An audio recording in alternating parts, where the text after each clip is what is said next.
Good afternoon. It is James and myself for the next hour ahead of a big game, Bournemouth away. One of our absolute bogey grounds, James. I know, it's one of them though. It's like if you want your Crystal Palaces, you've got to have your Bournemouths. That's how I feel. Fair enough. Can't we just have no bogey teams? But I want the bogey wins as well. Can't we just have a consistent, like, we beat someone, we lose to someone sort of like narrative? Not like a place that we, whoever we're playing, and however we're playing, we get beat by. I mean, we can, but is it likely? Well, I was looking to do it before, and it was 2016 wasn't the last time we beat them. Well, it's the only time we beat them at that ground, isn't it?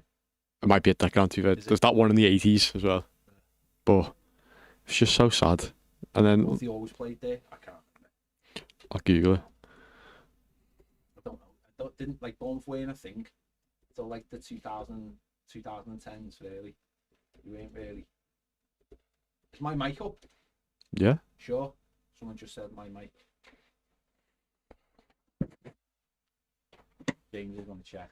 I don't know if you can hear me or not. Yeah? Someone saying my mic's not on. Hello, hello, hello. Is it bouncing? It's bouncing. Don't know what's going on. Put a message. Can you hear me now? Hear me now? There's no one in the chat, in the YouTube chat. Why is that?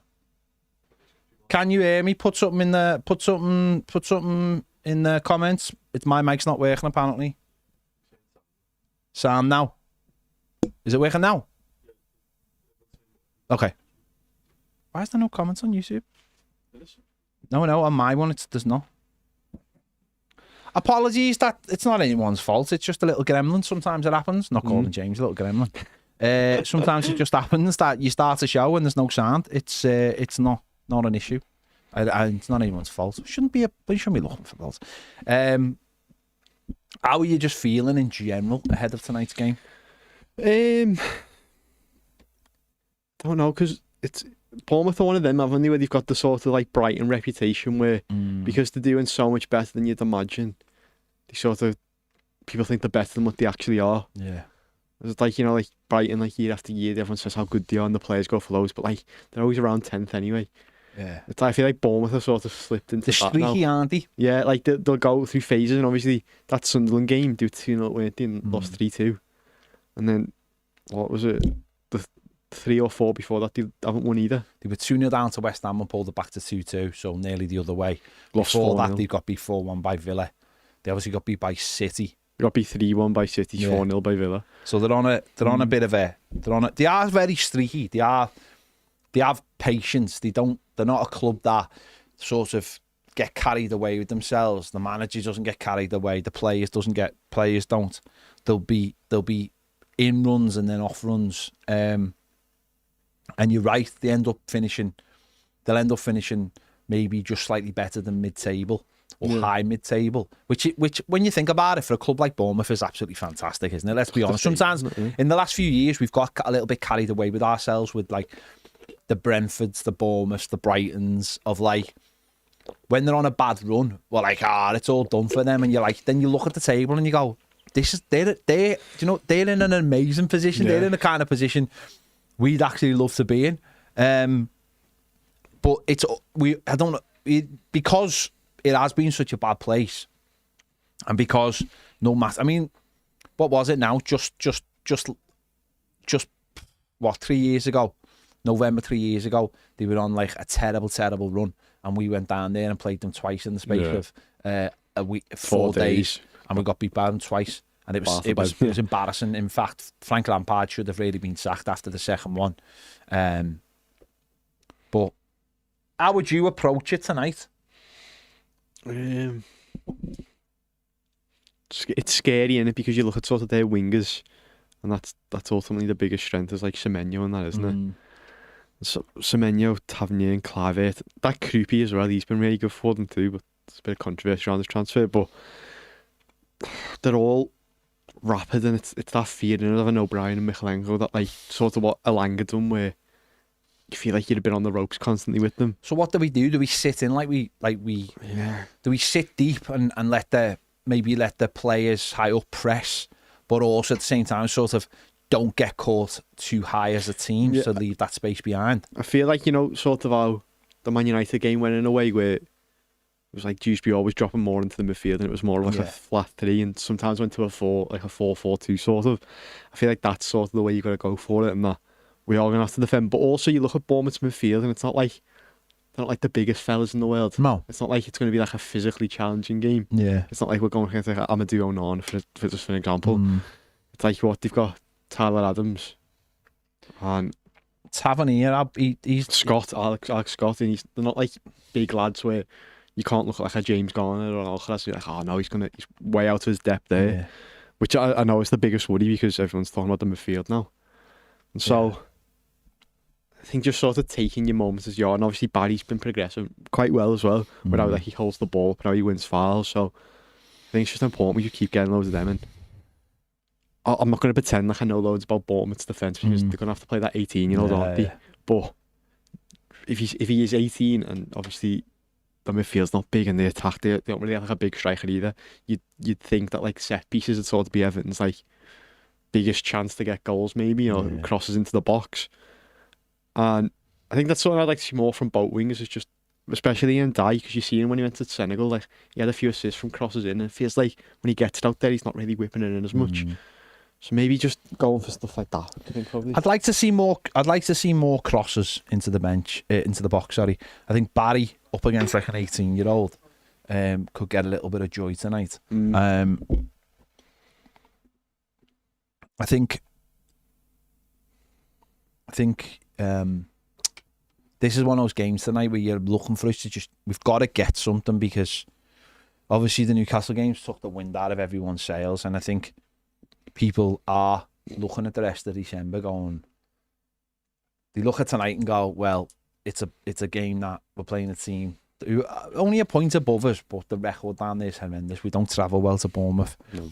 Then you've got Forest on Saturday, which will be tricky because obviously they've got Dyche away from home.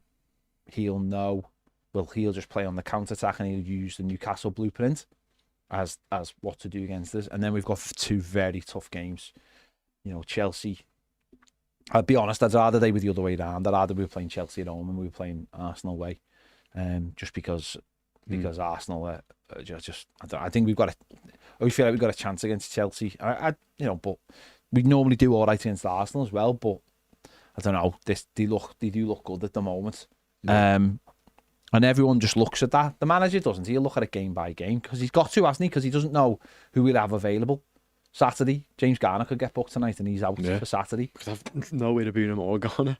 Yeah, he could get a booking, couldn't he? I think tonight, if we can get something, just get another point on the table and go in. If we could get 4 points out of these 2 games, that would be brilliant. Absolutely brilliant in my eyes. To take, if we were to take 7 out of like Man United, Newcastle, Bournemouth, Forest, I think everyone would have said that's amazing. But you've got to do it, haven't you? There's no point saying, "Oh, that just go and get a point." You've got to do it. And you've got the tactics to do it as well. You've got to look at them and think, right, how do we counter them? Do we go down there? Do we sit deep? We've got no Idrissa Gana Gay. It didn't work with Timur Abunam. So what do we do different? It's interesting with Bournemouth as well because they do play like a lot of like attack and pressing football. Because I'm not going to pretend like I watch every Bournemouth game, but I watched them when they played City, and it was like City were all over them, but like they still have so many players up and ready to like pounce as soon as, and it was getting them so many chances. And it's like if we play it like we did with Newcastle, where Michael Keane or Tarkowski are just going anywhere and pushing, pressing anywhere, like the fullbacks on the midfield, isn't like as tucked in, and I do think we'll be caught out, but we'll be interested. It feels like, I don't know, Semenyo is just exactly what Everton need and want, innit? He's just like the perfect. Obviously, he's probably going to go to like a, I don't know, like an Arsenal or Liverpool or whatever, but he's just exactly what we need. Exactly the exact player we need. Just that pace and just directness and everything. Pac on the super chat says, Moyes needs a spanking from my old maths teacher. I mean, that's very, very Pacific. We have forgotten players like Alcaraz that can make a difference when in shape. This is neglect. Well, he'll play tonight though, won't he? And let's be honest, he wasn't going to get in a midfield three with Garner and Njai in Dewsbury Hall. He maybe have got in if we were playing James Garner at right back. But I'm sure he'll utilise him. I'm sure he'll play him tonight. And if he does have a good game tonight, then he'll be playing on Saturday as well.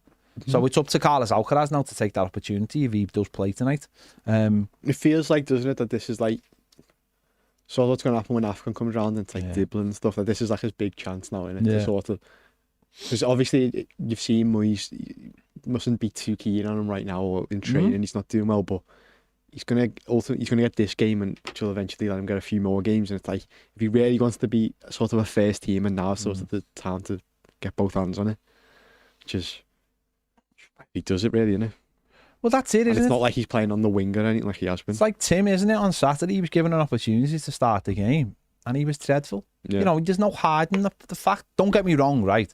Players can't just come into the team. I understand that. They're not going to come straight into the team, and they're not going to be like what you want them to be straight away. They're not going to be amazing. We all have to appreciate that. But you've got to have like a base level, haven't you? It's like when Barry came in against Crystal Palace, he was garbage, and that's why he got took off at half time, and we never seen him again.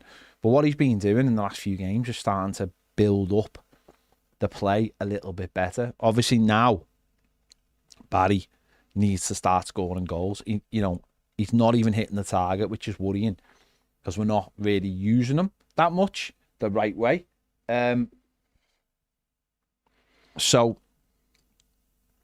Barry has to start doing stuff. Dibbling has to start doing stuff if given a chance.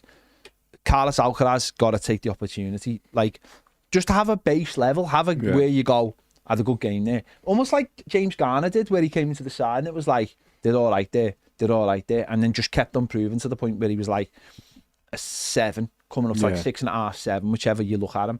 Jake did last year when he came into the team, where it was like straight away he was just having a consistent level. Yeah, it's like we had that conversation a few weeks back where it was like with players who are sort of on like the out in and out of the first team. It's like you can either be a James Garner or you can end up like a sort of Nathan Patterson, Dwight McNeil. Yeah. It's like which path do you take? Yeah, I mean, like you properly go, I'm all in and I'll play anywhere and whatever, or you just sort of step off it a bit. I think Alcaraz sort of just fit into it, and it'd be interesting with like Dibbling and stuff as well. Don't get me wrong, I think Charlie Alcaraz has been unlucky because I do think he's played well a few times, but unfortunately the manager maybe thinks he's a little bit lightweight, hasn't quite played him in his proper position. What he's got to do is he's got to impress the manager, hasn't he? He's not like I don't think when we signed him he's like a ready-made Premier League player, just because he is a little bit smaller than other players and it is such a physical league and in that position, and we like to have like 3 in midfield who can do more than just play as a number 10. That's why the core was so important last year, because of the physical size and how we could get around the pitch. But we have to have just like a level, and these players have got to come in. There's no point. It's like there's just no point talking about like players and what they should be doing if they're not doing it. And Tim Bournemouth on Saturday had a really good opportunity to go in there and just do what was required. And that's, do you know, when you look at it and just think, you could be playing for the next 10 games. Yeah. If you just go in and do what's required. Now, Tim isn't finished as an Everton player. Of course he's not. But the manager has to look at something else tonight, I imagine. He has to look at something different. And Tim will be on the bench. And don't get me wrong, with the options we've got, things could change very, very quickly. We've got, if Garner did get suspended, then he's in next. Tim's in, isn't he? Yeah. And that's the problem when you've got such a small squad, and it is a tiny squad for whatever. It's funny because someone was ranting and raving in the last video saying about how much money we'd spent, but it really didn't get us anywhere. No, it's really weird, isn't it? It's like if you look at sort of the money we spent, we've got 2 players in our team who we didn't have last year. Who start? Yeah. That's like for a team that we all know. There's 3, about. Isn't it? 3 players at the moment. Oh yeah, Barry, well, Grealish, and obviously Dewsbury Hall. But all the rest we had, and all the options off the bench, apart from Dibbling, who's probably not going to get used anyway, we had last season. It's like, we spent all that money and we invested, and I know obviously some of it's for the future, and it's like a Diblin and a Barry. We might not get the payout right now and same with Asnu, but it's like, come on. It could have been spent a little bit better. But obviously, that's all said in hindsight, isn't it? Could have been different with like an Asnu or something. Yeah. But it is weird. Yeah. It's and that's because we got rid of so many players, isn't it? That obviously we had to replace players before we even started to build the squad. It's why I said consistently that I would have kept more players. I would have kept the core, eh? Yeah. I would have kept Dominic Calvert-Lewin. I know lots of people disagree with me on that. That's fine. It's more for me about the size of the squad, because at the end of the day, coming into Saturday before Adisa Garnaga's suspension, you looked at the bench and there was literally every time there's an injury or suspension, you know you're replacing one of those players with a youth player who's never going to play, and that's on top of Asnu not playing, Diblin not getting many opportunities, obviously Dwight McNeil getting less opportunities. It's getting smaller and smaller. So the worst thing is the timing for the suspensions and the injuries and the AFCON could not have been like literally any worse for us. It felt like, didn't it, that like, you know, with what's it called, Rolgan, his operation for his hernia, it's that like Moyes sort of done it tactically, because he was like, when Rolls about to come back, then Idris will go to AFCON, and then there'll only be like a couple of games maybe where we don't have either of them. Yeah. But now he's got banned. It's like we've got no one now. Yeah. Yeah. It's like that plan hasn't really worked out. It's a hard luck story, but that's football, isn't it? And the manager understands that.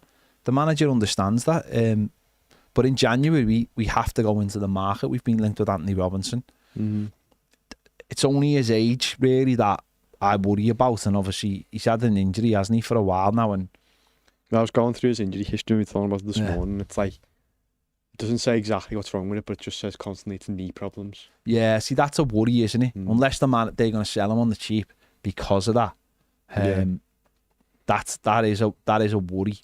But we do, listen, I think we've, now that like the dust settled on it, on like, Everton have to have a real look at like, so the contract situation is really interesting, because James Garner, who will get a contract, and the manager's already said they've already got a year, so it's not like they don't have to worry, they've got an option on him. Yeah. So that's not, but I do think the Michalenko one's really interesting, because he hasn't got a new contract yet.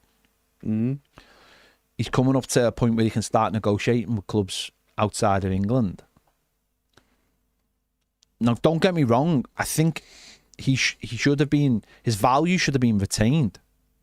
But at the same time, would you really offer him like a 5-year deal on mega money? Because I wouldn't. No. I want a new left back. I want a new left back. I'd maybe give him money that reflects him being a squad player, but I wouldn't be like making him one of the highest earners. Like, there's no panic involved at sort of his contract, is there? There's none, but at the same time, you could lose him on a free transfer, and that's sort of, we got to get away from that. So is he one where you sort of go, do you know what, we're sort of, for what we paid for him, we aren't too bothered about losing. We've got our money's worth of it, yeah. We've had our money's worth. I'm sure PSR is going to be different going forward. We've had our money's worth. Is it worth giving him a new contract to then just sell him? Yeah. And what if the interest isn't there? I think we've got to get away from just like going, everyone's getting a new contract. I think this lot should be like we give Tarky one, and okay, we've give Tarky in projection of not just him being a first teamer, but obviously being a squad player as well. Michael Keane's obviously at the end of the season, but for me, that needs to be looked at now of like, do we keep doing that, or do we have to start going, thanks but no thanks, we're getting this new good? Because I just don't see the point in just handing contracts to everyone just to, when they shouldn't be the starters going forward. Well, Michalenko will be 27 once this contract ends. Yeah. And it's like, for him, say if Everton offer him, I can't imagine it'd be more than 3 at a push, and it's like, ideally you want to replace him, and then for him himself, when he gets like 27, 28, it's coming to sort of his last final like peak contract, isn't Yeah. it? So it's like, does he want to take being a squad player, maybe reduced money than what he would get somewhere else for being the first team choice? And it will be interesting. I mean, I think he will get a contract, but maybe that's what's held it up. Maybe if you're planning, you would think. Would he get better money anywhere else? That's the question, isn't it? Would he get? He could, he might go somewhere else and become a starter. Maybe playing Germany or playing Italy or whatever. But would he get the same money as playing for a Premier League club? Everton have got a rough, because for me, and I don't think there's any. There shouldn't be much stingo, but for me, he shouldn't be a starter going forward. Once we can get a left back in, because I just don't think he offers enough. He doesn't score goals. He doesn't assist. He's not a great defender. All right, maybe he's a decent one-on-one defender, but as wingers seem to be getting like quicker, he gets exposed. He got exposed on Saturday. He got exposed against Palace.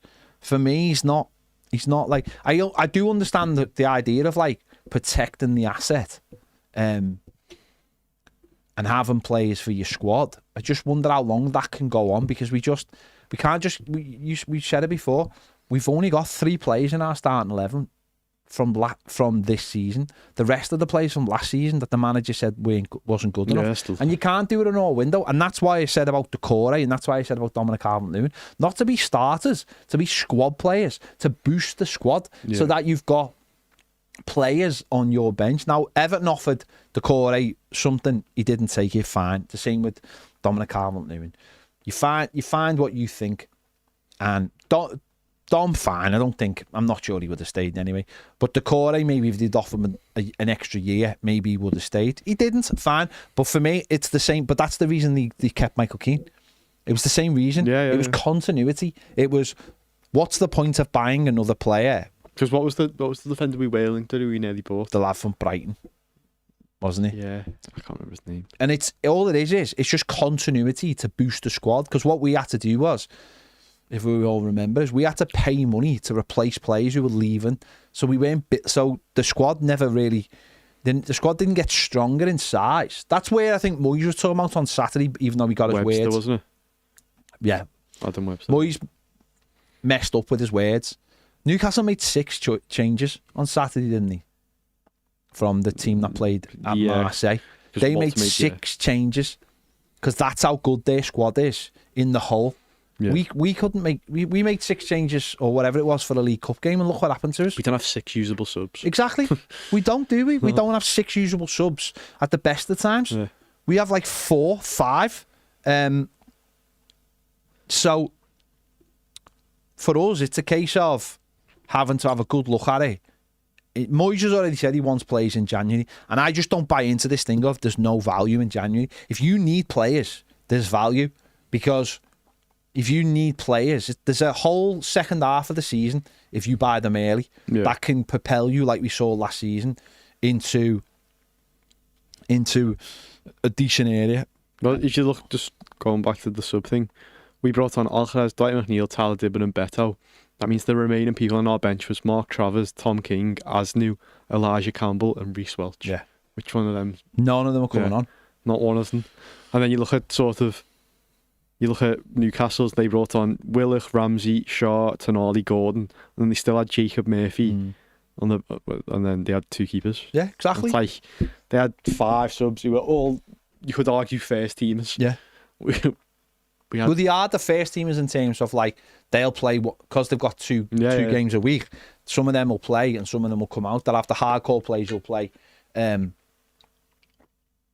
Will play sort of every game, but that's where Everton have got to get to, and that might be the point of someone like Michalenko. You offer him a new contract, but does he take that contract if it's well, you're only a squad player. We're retaining you as a squad player, not as we're not going to give you first team like high wages, because Michalenko's representatives might go in and go, this is his last big contract. We want 5 years, and he better be like, obviously he's not going to be one of the highest earners, but you know what I mean, don't you? Yeah. He's going to want money reflecting the same way Njai. Solidity, doesn't he? Yeah. The same way Njai walks in, he wants to be one of the highest earners because he's one of the most important players at the club. He'll know exactly what Jack Grealish is on, even though he's on loan. Yeah, I think Michalenko was good for the level that we were at. You know, where we he was a good defensive left back, and he was sort of reliable, as you said, in them 1v1s. But if you want to get to like the next level, he's got to do way more than what he's doing. And we have to get past reliable. Yeah, that's what. Yeah, that we have to get past reliable to the point where we're talking about wow. Like, do you know what I mean? We have to look at all of our players and be like, we've got really good players. And that's where we've got to get to. And I think just holding on to players isn't... That's why I think certainly we've got to start looking at replacing every member of our back four that we've currently got. Like ASAP. I think our defence this year has been really bang average. Yeah. And I think every single one of them, like Jake O'Brien, okay, you could argue and say, well, he could become a centre-back. Fair enough. But we need a right-back. Definitely. Well, we need two centre-backs. We need a left-sided centre-back and a right-sided centre-back. And we need a left-back. So straight away, we need a whole new back four. And that's why, because when you look at it's December, but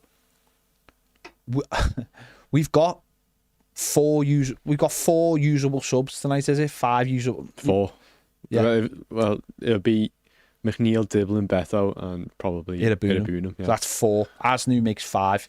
But he's a player who hasn't played any time, and I'm tired of Dibblin's played hardly any time. He'll get Dwight McNeil's hardly played any time. Yeah. So it's like, and we're not exactly crying out for Beto to come on the pitch, are we? So it's Irabunum. And he was terrible on Saturday. Talking myself under the covers here, aren't I?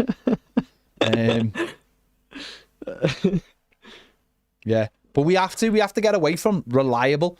That's weird though, isn't it? It's because like, I know we're all like doom and gloom now, but after the United game, I was buzzing. Exactly. So it's like, it's weird how much like a roller coaster, and we could come out tonight and be great, and everyone's saying how much they love, I don't know, Alcaraz and Irabunum, but when you just step back, it is a bit scary. I'm talking about January though. I'm talking about, right, we've got 6 games in December, haven't we?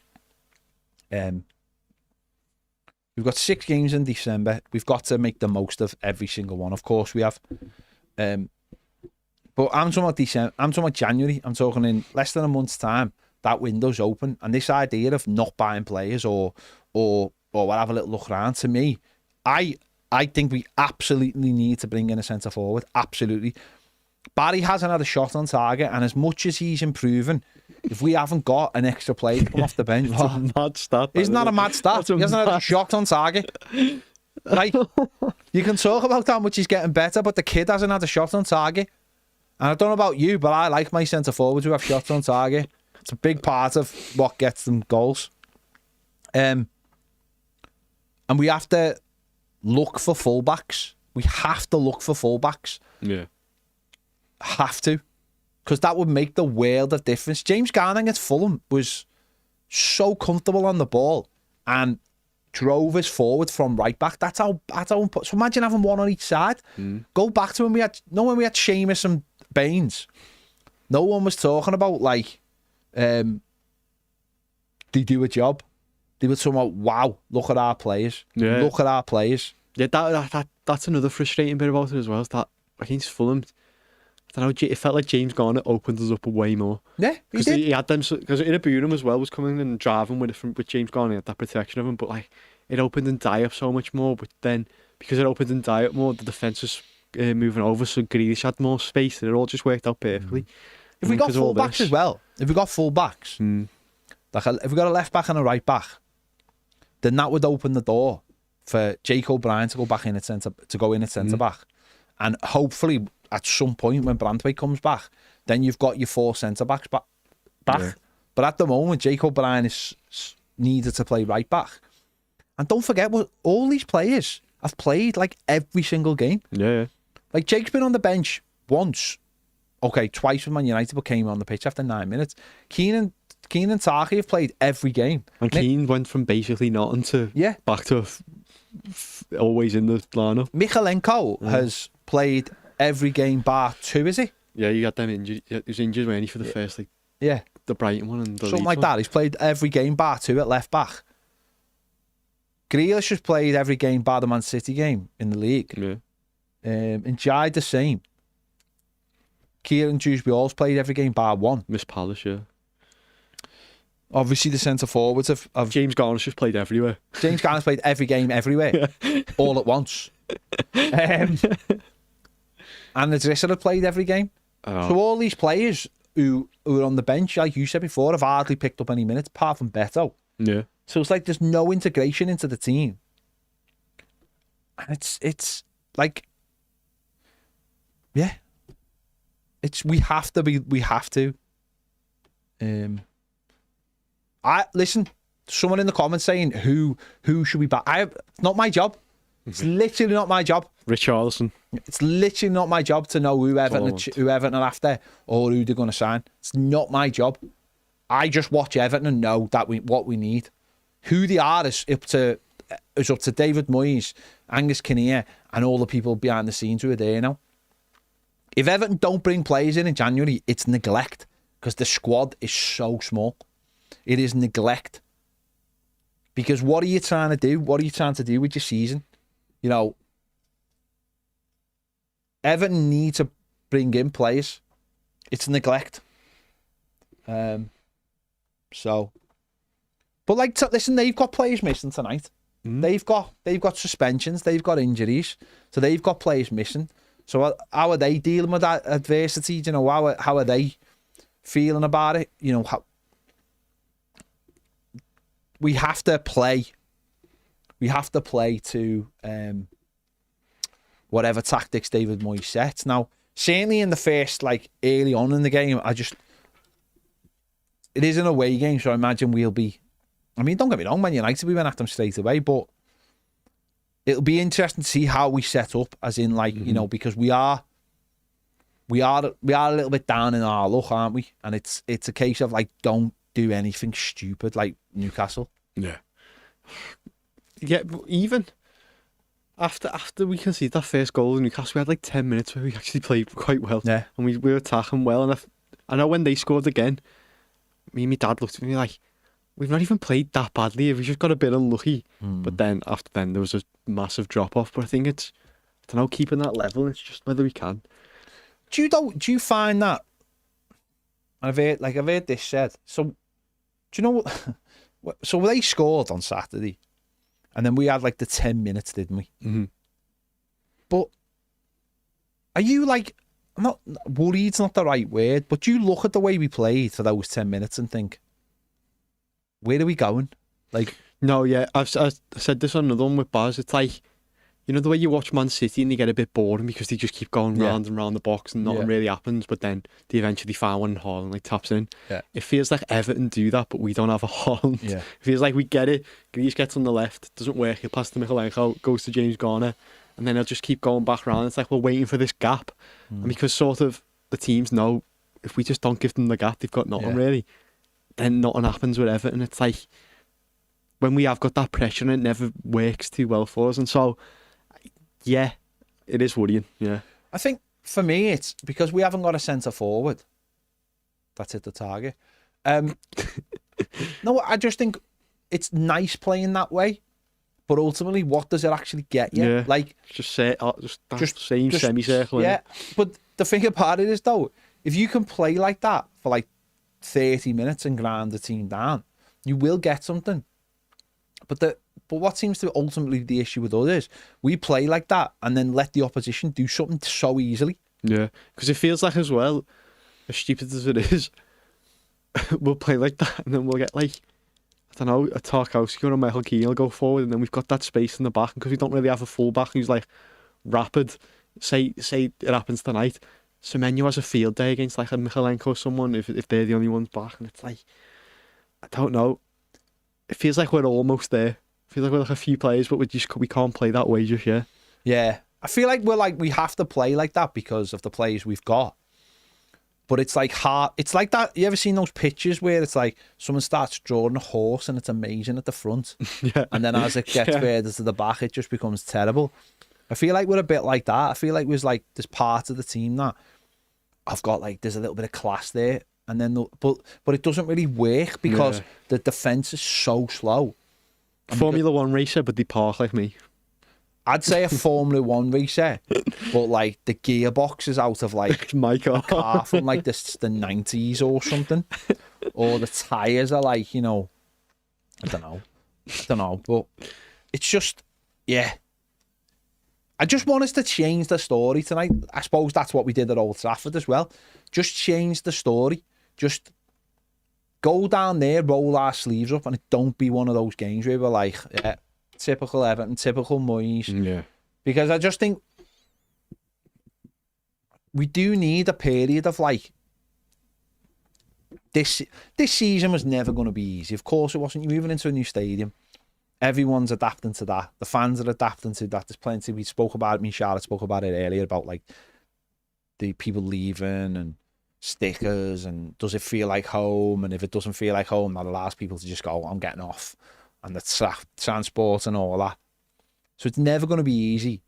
Everyone wants to come and like, you know, beat us because it's like a new. All the fans are like, and then there's like a counterculture, isn't it, online of like, went to the new Everton stadium, great, but it's this and that. Yeah. Like I seen Newcastle fans over the weekend, the concourse is crap, and the concourses and stuff like that. And then it becomes like tit for tat, doesn't it? And you're like, I want it to, at the moment where like we are as a pretty much under the radar in terms of like national media, and that's fine, and that's what like, you know, Monday night give us that like good little boost. And if you keep on getting those wins, that, you know, every few games, they just keep you in that mid-table, so you're not looking over your shoulder. Yeah. And you can go, well, we're closer to the top than we are to the bottom and all that kind of thing. That's what we have to do.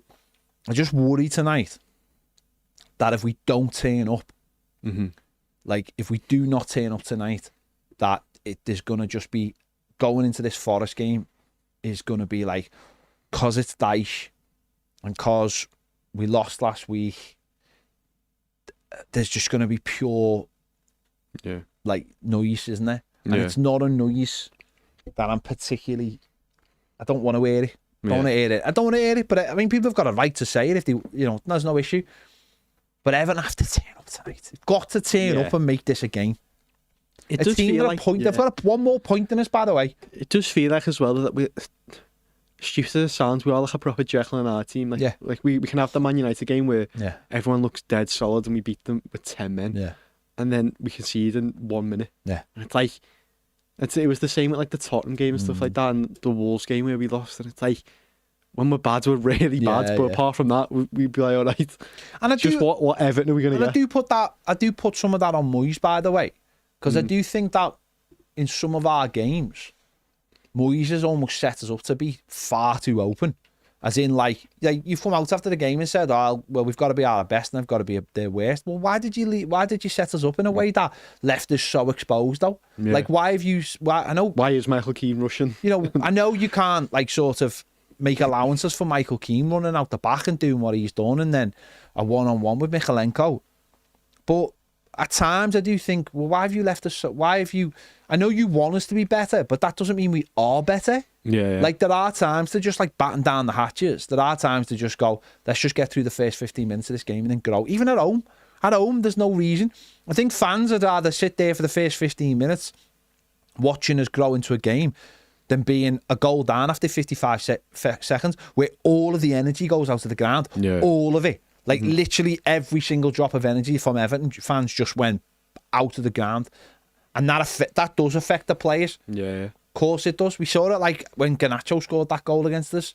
The Man United game, where they were terrible, and they beat us 3-0. But it felt like all of the energy being dragged out by that one moment. Yeah, because there was a lot of like build up to that, wasn't it?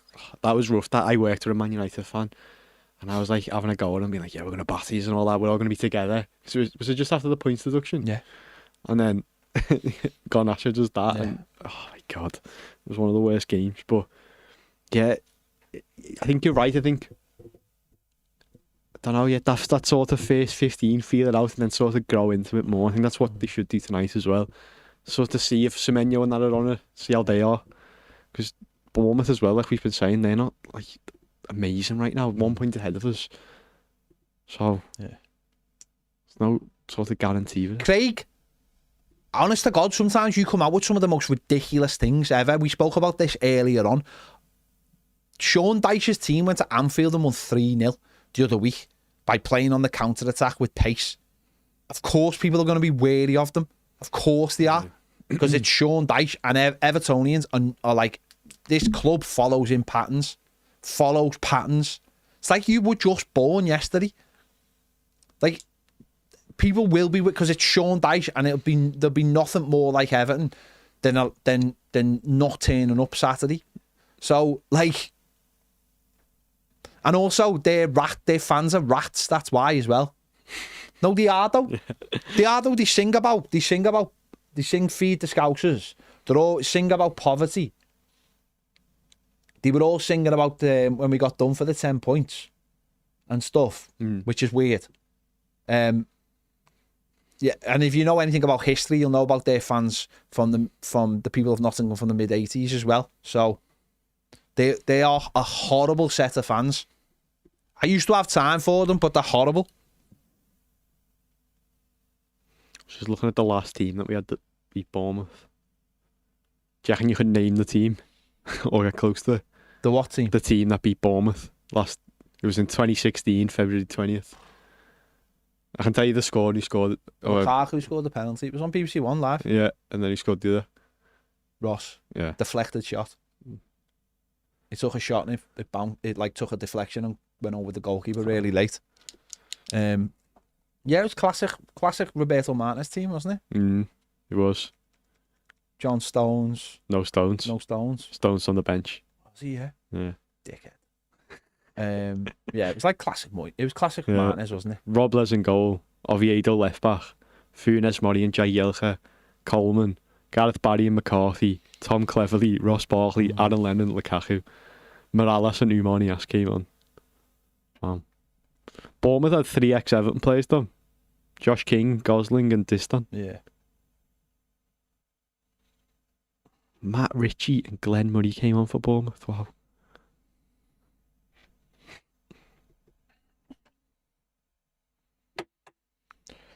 Yeah. Yeah, we were on BBC One. It was a very comfortable 2-0 actually. Very comfortable 2-0. Which is very unlike us. It was very unlike us. Yeah. The last time we beat them was 2023, but that was at home. 3-0 though.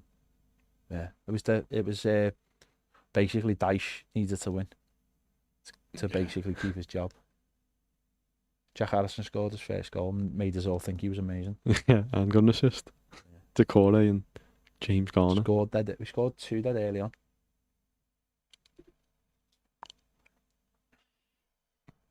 When did we become so bad? Jake Ablett says first goal is always vital in any game, but in Everton's case, the first goal is huge, especially in these next 2 games. Absolutely. Yeah, Robles saved the penalty as well. Blue Keeley says, I remember Forest fans singing about poverty while Beto was down injured and hadn't moved for a while. Scumbags. Daniel Church says, I hate the booing, but understand it. We have had to watch it for 30 years, but hate it when Liverpool fans go on about. But I say to them, you booed last 2 home games, which they say they've been terrible. So what's the difference? When people boo, it doesn't make a blind bit of difference to me. That's just fans telling the players and the manager what they think of the performance. But I don't buy into all of this. Like you have to be dead nice to people. Football players earn a hell of a lot of money. And as long as you're not personal to the player at the game or on social media, I don't have any kind of issue with it, because booing is just a natural thing. I think the Tottenham manager's got it completely wrong with slagging off the Spurs fans about it as well. If you don't believe your players are doing the job or working hard enough, then fans will tell them. We talked about this early on. Fans now play a ridiculous amount of money to watch football. And I think for a lot of us who are in the ground now, it's not like we've walked into the new ground and it's like, ooh, don't get me wrong, it's better. Yeah. We're watching a better product, and but it's not like we're sitting there going, oh, we are amazing, I can't wait to go to the match. For a lot of people, it's harder to go to the match. If you don't turn up as a football, if you go 4-0 down at home and there's an hour gone, what? Yeah. People are going to get off, boo, whatever they're going to do. 3-0 down in the first half. If you want to go, you can go. That's poor. And if you want to boo, you can boo as well. But don't get me wrong, I'd rather people stayed. I'd rather people... I know, but I'm there's say if it's, I don't know, it's 2-0 down or it's 2-1 or whatever, and there's like, we're still in it. But 3 or 4, you can go. No, I don't think for me 3-0 down at half time, I don't think anyone should get off. No. When the fourth goal goes in, Then I'd rather you stayed, but I can't tell you to stay. yeah. That was me room 101 where No, that's fine. 4-0 was like, yeah, you can go 4. I can't tell anyone to stay. I'd rather people did stay. But people have got lives, and if they don't want to sit there, then I totally get it. But it is what it is. But as I said, people can boo. People can get off. Just as long as it doesn't become like a personal thing where you're having a go with someone, like, then it's fine. Where are we? Benjamin James says we need to put in a performance after that. What happened at Newcastle? They've got a couple of good players missing, so let's put a united performance, please, lads. Charlie H says need to be braver on the ball. Sit front row, South upper. Noticed it against West Ham, and the same in the spell. In that spell, post the first goal that the weekend, where Beto and Barry find gaps, but no one is brave enough to pop it in. Was Tarkowski mostly the weekend opting for sideways passes instead ultimately ends up back at Pickford or the Newcastle ball. Now I agree on I absolutely hate us going backwards to like the goalkeeper and stuff. There was one on Saturday, again, it was just like we had the ball in the corner and we just go back, we went back and then we were like, it's like, what are we doing? I think there's nothing worse in football, you know, when like a winger gets it or something and they fake the cross and then pass it backwards. And then then they go backwards again. I feel like my head's going to explode when that happens. It's like, just do the cross. You don't have to fake doing the cross. Just do it. It was a good... Oh, I hate that. Michael Cosgrove says, I'm going to play paddle instead. You'll be pleased to know. So Everton win incoming. Yeah, we need a Mike Cosgrove rage. Also gave my season ticket to my missus's dad. So we buy functional fullbacks. Again, I never want Fulham or Palace. So good December incoming, because he never went to those 2 games. Good man. No. AJ No says, not tonight, but do you think Charlie or Devlin will get any real chance this season? Be interesting what happens once AFCON starts on it. I think that'll be the true tell of both. Yeah, if Devlin gets games and it's not Dwight McNeil. If it's Dwight, no. If it's Dwight McNeil, we might as well just all call it a day, mightn't we? Because we're not moving forward. It feels weird, doesn't it, that he got the start against Palace and then never really has had a chance since. Weird. I know he didn't play well against Palace, but it was like, I don't think he was the root of everything. But Barry's got back in, I don't know. Ben says, just in relation to the live earlier about the new ground, I'm in the South Lower and there's actually too much space for it to be a community. Said that, didn't I? You can barely speak to a person in front of you or behind you because of the gaps are too big. And the way Everton handled the season tickets has led to a late half-time walk-ups and the going down early is because it's the only chance people have got to speak to their mates or people who've been going the game for years. That's really interesting, Ben. That's what I was saying before, but I wasn't sure if it was everywhere. I do actually think, I think you're right. I think the South Stand should be packed tighter and more people should be in there. And that's a really good point, mate, about not being close enough to people. Like the Gladysday, we were all on top of each other, but that's what made it good. The lower does seem quite spread out. Not massively spread out, but it does seem quite spread out. So that's an interesting point you've brought up about that. For me, I've sat all sides now. Q-wise, the North has been the best. Yeah. That was the easiest I've got, like anything. South has been the worst by far. Nah, South today. Upper South as well. They honestly, they need to smash those toilets up. Yeah. Smash those toilets up and start again. And I wouldn't even wait till the summer. I'd get it done between games, honestly. Yeah. I'd start with I'd just go in to every toilet and do it during the off weeks that we're not playing there, because the toilets are a disaster. Probably all around the ground, but in the south they make it worse because of the bars we've got. Yeah. It's I know I've said this a million times.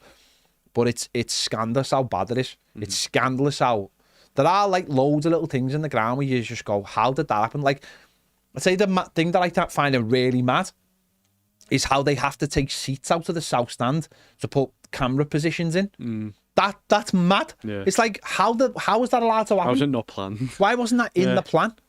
Like, that's absolutely crazy. I find that crazy personally. Yeah. James says, do you think Harrison Armstrong will get recalled in January? No, because it'd be one of them things, won't it? You know, where remember last season when we were talking about strikers, and we were like, yeah, we've got loads of strikers now. We've got Calvert-Lewin, we've got Brozier, we've got Beto, Schmidt, and then 3 of them got injured and we had no one. I feel like that's sort of the point we're at now. And then once January comes, we'll have Roll, we'll have Adjusson, we'll have everyone back, and it's like then we've got too many, and then he doesn't get a game again. And it's like right now, obviously, it'd be great to have him back, but I think you've got to think about once they come back, and then But to be fair, he might be good enough to get a game. But I think with his injury, I'm not sure what his injury is. It was a groin injury, wasn't it? I think he might come back for the injury, like treatment, and they'll maybe chat to him and stuff. Is he not back now? I think he might be, yeah. I could see him coming back in January. Remember when Ellis Sims came back in the January? No. He went on loan and he came back. Do you not remember that? No. No, okay. I don't remember. I can see him coming back and then going back to Derby though, if the club are like, we're all right. Maybe comes back for like, if we're short and we need, because he can play, obviously he can play for us in January and go back to Derby.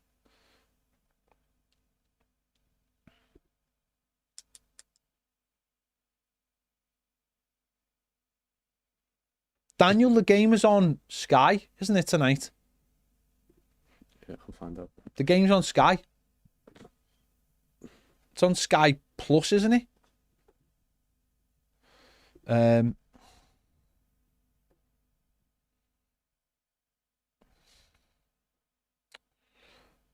Jake Abbott says. Yeah, it's on Sky Sports Plus. Where's that comment? Hang on.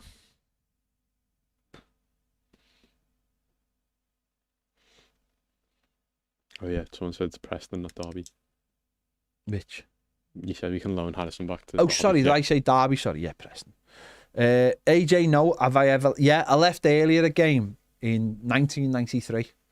We were playing QPR.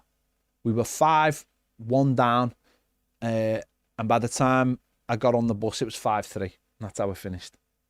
Missed 2 goals. Missed 2 goals. You go to those, yeah. I'm bothered. That was the only time I've ever. So 1993, so 32 years ago. So that was the only time I've ever left early. What's the closest you've been? Was Newcastle close? No. Or Everton performance? Mate, I sat in when we got beat by Atalanta. What was it? 5-1. Yeah. I stayed. That Gordon's first game. I stayed till the end. The only time I've been angry enough to like bad, that one as the well. only time I've been angry enough to leave my seat and go up was when Liverpool scored their second goal to make it 2-1 in the semi-final at Wembley. And I didn't leave the stadium. I got out. I just walked out my seat and walked up to the back. And that was the only. That's the only. It was not last season, but the season before. I think when we played Brighton, got battered by them, didn't we, at home at Goodison? I remember when Dyche made subs and he brought Holgate on, and I've never seen so many people leave ever in like the 80th minute. Yeah, that was close to being. Yeah, no, I've never like even that Atlanta game. There was hardly anyone there. It was like empty. I remember it was on the 10. Because we were already knocked out, weren't we? Yeah. I think Morgan Feeney played that night and stuff. We just got battered, and it was absolutely freezing, like proper freezing. It was the last game, wasn't it? And it was like so cold, and we were a state. The club was an absolute state. Jake says, I left at half time against Newcastle because I needed to go to the toilet and get a drink. I saw the queue half a mile long, so I just left. Fair enough.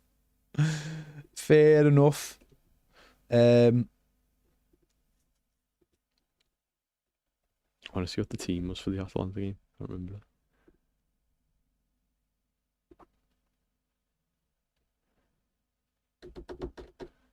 Yeah. Yeah, Feeney did come on in the 70th minute. Yeah.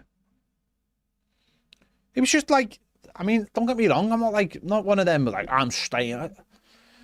It's my job, innit, at the end of the day. It's my job to not get off either. We're just not like that. We're just not, the people I go to match with, we're just not like that. We want to see it, we'll see it out to the bitter end.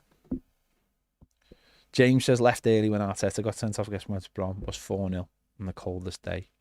Yeah, I remember that was crap. Coldest day of the year, was in the top balcony, couldn't feel my feet. No, we're like, even on Saturday, I was still in the stadium 25 minutes after the game finished, sorting my video out. But you know what? The away fans aren't going to have to leave early tonight because we're going to win. That's all we need. Yeah. Bucko says, hands up if you stayed the 6-1 drubbing by Arsenal. Lascott's less game, he should never have played. Yeah, I stayed. I'm just not a person who leaves the game. I just don't see the point. I've paid to watch the game. Yeah. It's not going to make it any easier for me anyway. Even I was on the railway when I worked on the railway, and my shift started at 5:30, and we had a 3 o'clock kickoff. And basically, I remember I was at 5:30 to Lime Street, and it was mad. There was like some mad shift where I only was working till 9 o'clock. I had to take a train to Blackpool and back, and that's all I had to do. It was a weird shift. And literally all I did was, there were about 10 minutes to go, and I went to the other side of the Gladys Street where the exit onto Goodison Road is, and literally for the last 5 minutes of the game, I just stood there and watched the game. And the minute, the second the whistle went, I just legged it down, got my car, drove to Lime Street, and I was there for 5:10. Wow. So, and that's basically the only time. Bruno says he left just before Tarkowski's goal in the derby. Yeah. And he'll regret this for the rest of his life. Exactly. And that's the thing, isn't it? When it's like, I'll never understand why anyone gets off when the game's close. Like, I was on a run when Liverpool played Man United, and I was running through Stanley Park, and I was going up the hill towards Anfield, and they were all coming out, and I didn't know the score. And I was looking at some of the faces, and I was like, but I knew the game was still going on because I could tell by the general, the lights and, just the ambiance. The general ambiance. And I was looking at them thinking, these look moody. Do these look miserable or? But then I thought, well, if they're getting beat, they must be getting battered. And then I got home and I finished my run and I looked at the score and I was like, it was 2-1. Why were all those people leaving the game at 2-1? Yeah. And you get all the normal spiel of, we've got to this and that. It's like, this is the thing I don't understand. I understand people getting off early when the game's terrible.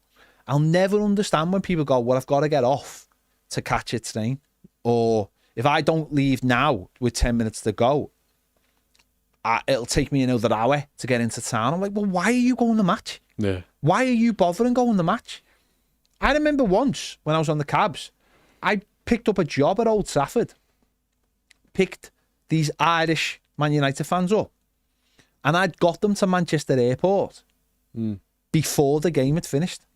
Because so it was like, so clearly they were trying to get back to get a flight to go home. And I don't know whether there was another flight that night or whatever. And I'm like, why did you bother? Yeah, it's not worth it at all. Why did you bother? Imagine flying to somewhere and like, I'm going to Barcelona, but I've got to get off with 10 minutes to go. Like, why would you be asked? That's mental. Anyway.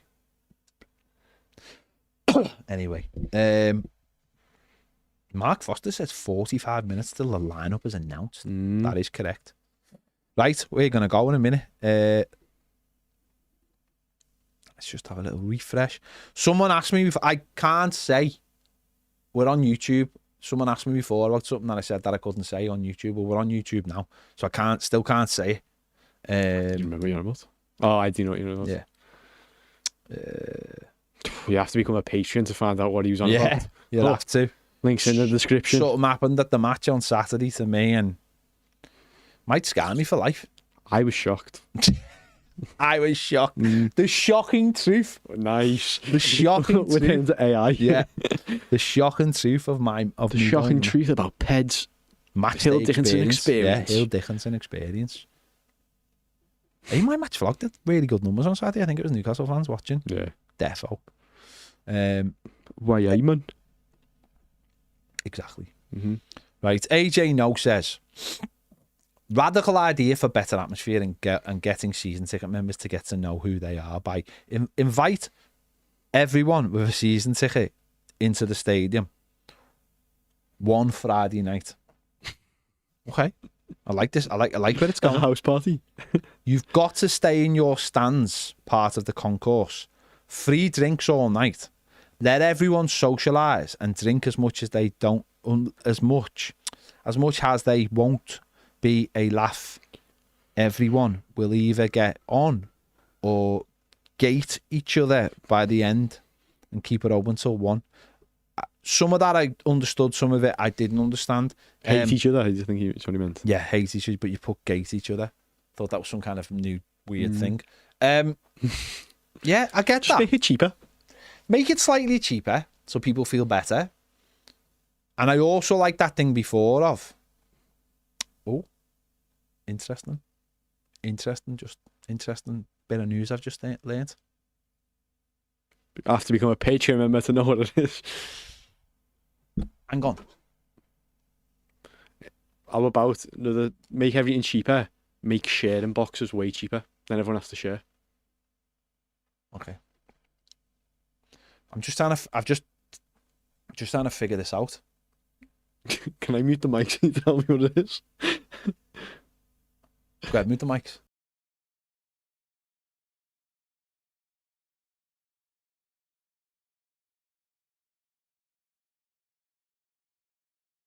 Go on. I don't know how that's gonna work. That's all I'm gonna say. I don't know how that's gonna work. I don't know. That means mute the mic.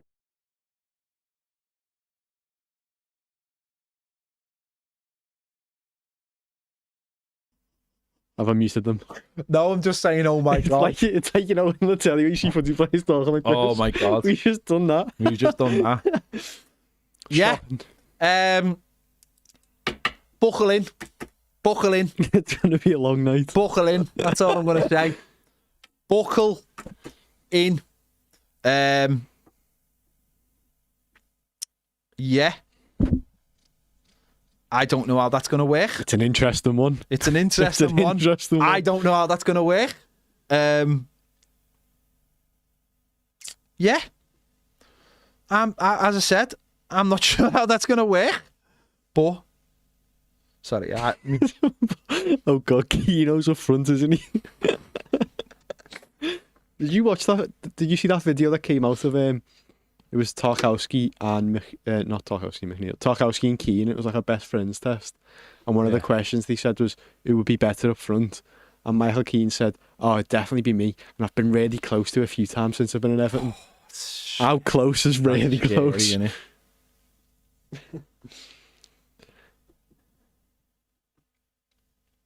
More pace back.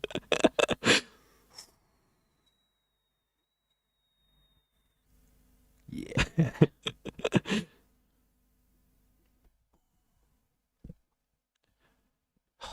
Yeah. Buckle in, kids. Buckle in. I think I'd rather be in the upside down. Yeah.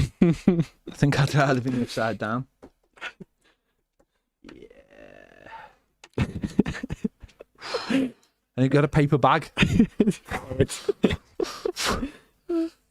But 6 of them missing though. I know, yeah. Those mics still down. How's more paper?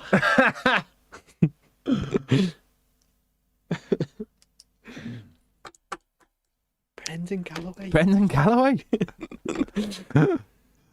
Oh. Anyway. Right. Have a fun 45 minutes. Have a fun 40 minutes of this code and that one.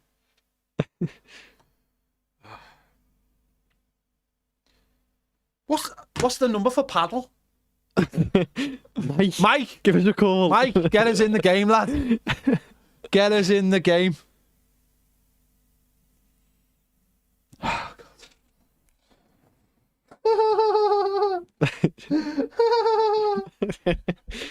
Oh, I should just end it. Just let you have this. Oh my God. Oh, why are you so off frame there? Why are you right on the edge of frame? I only just noticed that.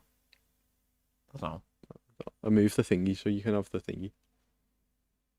Playing all three goalies though, that's a bold. Oh yeah. That's a bold step. Don't know how Mark Travers is going to do it right back. Right. I'll see you after the game. If we get that far. Bye. Bye.